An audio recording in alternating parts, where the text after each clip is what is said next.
ہم سب کو نبی کریم علیہ السلام کی اس ہدایت پر اور اس طرح کی دیگر ہدایات و نصائح پر عمل کرتے ہوئے زندگی گزارنے کی توفیق نصیب فرمائے۔ ہر ایمان والے کی یہ آرزو ہوتی ہے، یہ تمنا ہوتی ہے کہ اس کی زندگی بھی اطمینان و سکون اور عافیت کے ساتھ گزرے،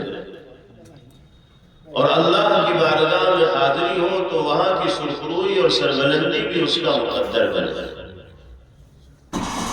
ہر مومن کی یہ خواہش ہوتی ہے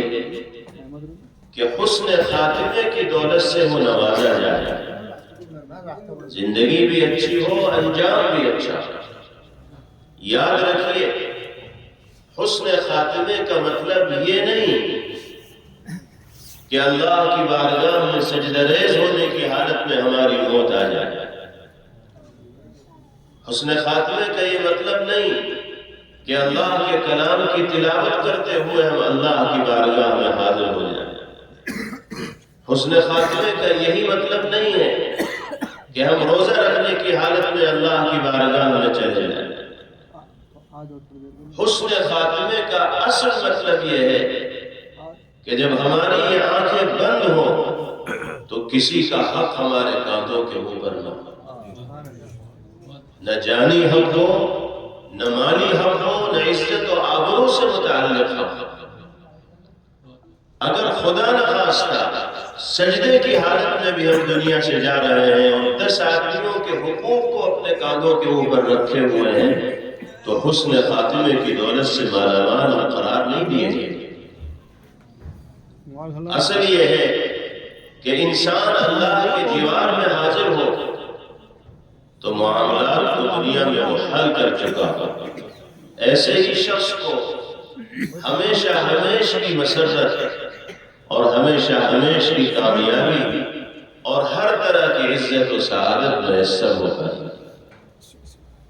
حضور پاک علیہ السلام کی احادیث مبارکہ سے حاصل ہونے والا یہ سبق ہمیں خود بھی یاد رکھنا چاہیے، اپنے گھر والوں کو بھی یاد دلاتے رہنا چاہیے، اور اپنے آس پاس رہنے والے لوگوں تک بھی پیغمبر علیہ السلام کا یہ پیغام پہنچاتے رہنا چاہیے تاکہ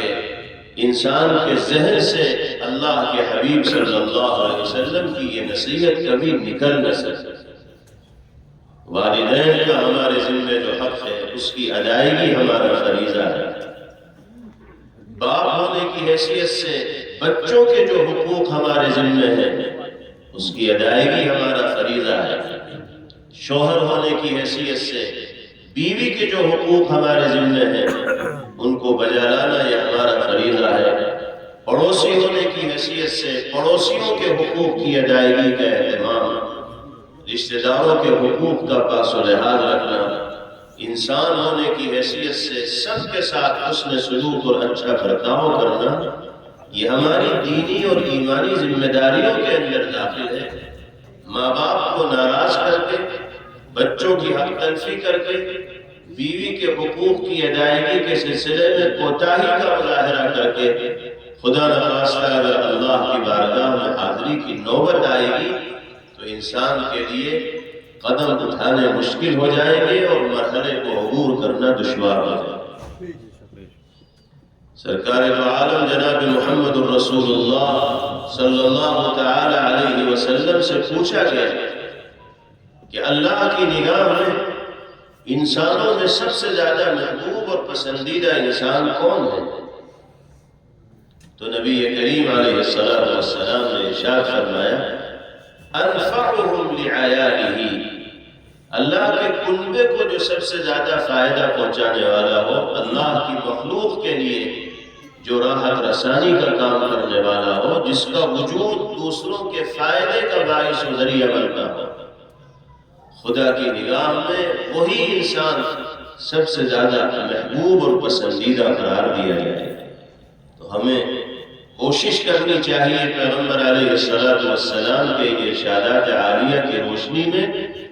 اپنے آپ کو نافع اور مفید بنانے کی، اور ایسی سرگرمیوں میں مشغول ہو کر زندگی گزارنے کی کہ جس سے ہم دوسروں کو فائدہ پہنچا سکیں، گھر والوں کے لیے بھی فائدے کا باعث بن سکیں، بستی والوں کے لیے بھی فائدے کا باعث بن سکیں، اور انسانیت کے لیے نفع کا کام کر سکیں۔ خوش نصیب ہے وہ لوگ جن کو اللہ رب العزت والجلال دوسروں کے کام کے لیے قبول فرماتے ہیں، اور خدمت کے جذبے کے ساتھ وہ اللہ کے بندوں کی نصرت و مدد اور تعاون کے لیے میدان عمل میں آتے ہیں۔ ہمارے سماج و معاشرے میں ہر موقع پر بزرگوں کا اور نوجوانوں کا ایسا طبقہ میدان عمل میں متحرک دکھائی دیتا ہے جو صرف خدمت کے جذبے کے ساتھ دوسروں کو فائدہ پہنچانے کے مشن سے جڑا ہوا ہوتا ہے۔ ابھی آپ نے دیکھا سیار کے موقع پر جو محنت ہمارے نوجوانوں کی طرف سے کی گئی، بزرگوں کی جانب سے سرپرستی ہوئی اور سرگرمی جو پورے شہر میں اور علاقے کے اندر دیکھی گئی، جو حضرات بھی جس حیثیت سے بھی اس مشن سے جڑے ہوئے تھے، اس تحریک میں سرگرم تھے، ان سب کا مقصد صرف اور صرف اللہ کی رضا تھی اور دوسروں کو فائدہ پہنچانا تھا، خیر کے کام میں حصے دار بننا تھا۔ نہ کسی کو کوئی کریڈٹ لینا مقصود تھا، نہ کسی سے اپنی تعریف کرانا مقصود تھا، سب صدق نیت کے ساتھ اس کام میں لگے ہوئے تھے۔ یہ بہت اچھا جذبہ ہے، اور ضرورت اس بات کی ہے کہ ہر موقع پر ہم اسی سچے جذبے کے ساتھ میدان عمل کے اندر رہیں